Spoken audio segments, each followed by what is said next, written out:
So there's a new survey that came out by a marketing technology firm called Scorpion, and I just want to kind of go through the statistics for you.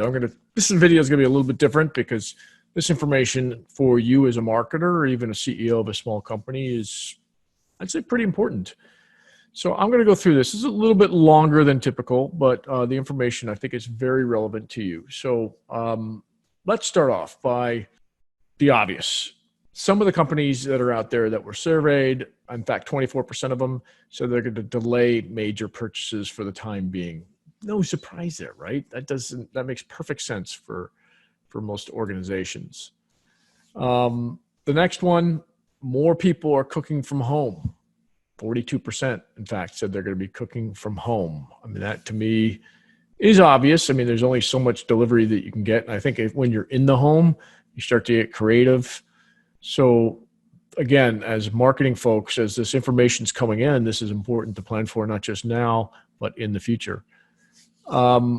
Interesting enough, they also found that 42% of marketing leaders mentioned that their marketing teams lacked the bandwidth to adapt to this new situation, which is why you might want to use an outside agency to help fill some of those gaps, because this is a new norm for everybody. Even a lot of marketing agencies probably are not prepared for this, but a lot of them are, because they're mission built to handle some of the things that you would want to have handled right now.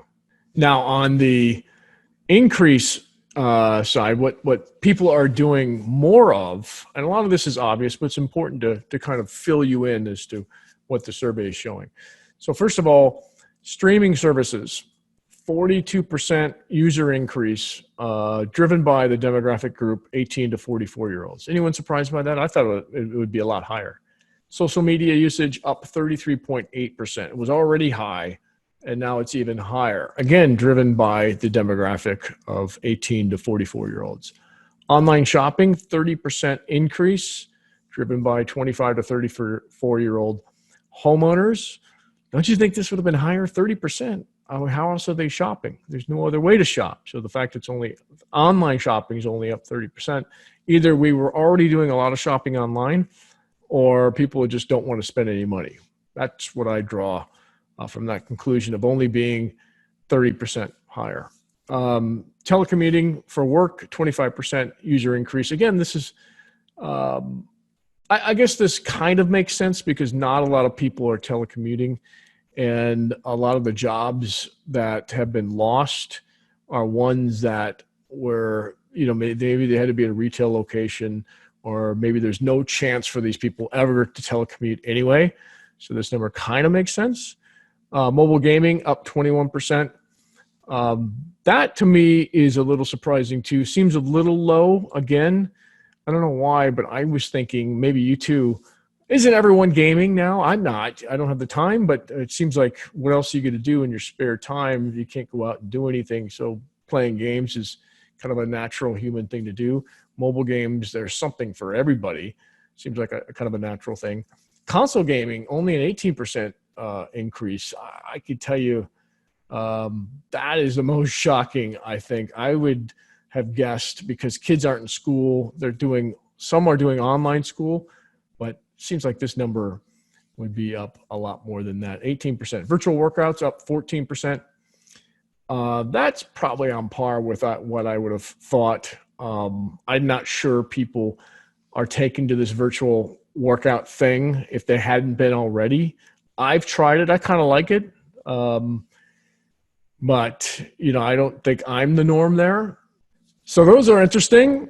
Let's now turn to what people aren't doing or they've put off. And so these are things to note if you're in any of these industries. So 50% of people plan to delay travel. Not really a surprise. Although I think if you want to travel after the quarantine is lifted, now is the best time to buy tickets. Don't follow the herd on this one. 44% plan to delay medical or dental procedures. I think we're forced into that, so that makes a lot of sense. I don't know, once the quarantine's lifted again, if that delay is going to be true. I think there's going to be a rush to medical and dental. A lot of us need it. 24% plan to delay home improvements or repairs. I think that's cash flow based more than anything else. They don't want to spend the money now if they don't need to. 24% plan to delay large purchases. This is consumer versus what we said in the beginning of this being work. That makes a lot of sense. 24% plan to delay large purchases. Again, uncertainty. 12% plan to delay car repairs. It's a low number overall. I don't know of too many people that want to delay car repairs because it could end up being a lot worse. And then finally, my statistic that I'd like to leave you with, and one that I'm most interested in myself, is 78% of people expect there to be a lot more virtual events instead of in-person events. And that includes birthdays, that includes business events, that includes anything where people are gathering. So I hope those statistics and this longer video have helped you, and it certainly has helped me.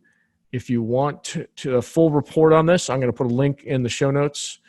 And hey, take this information, use it wisely, because it's becoming a new norm, at least for the next 90 to 120 days.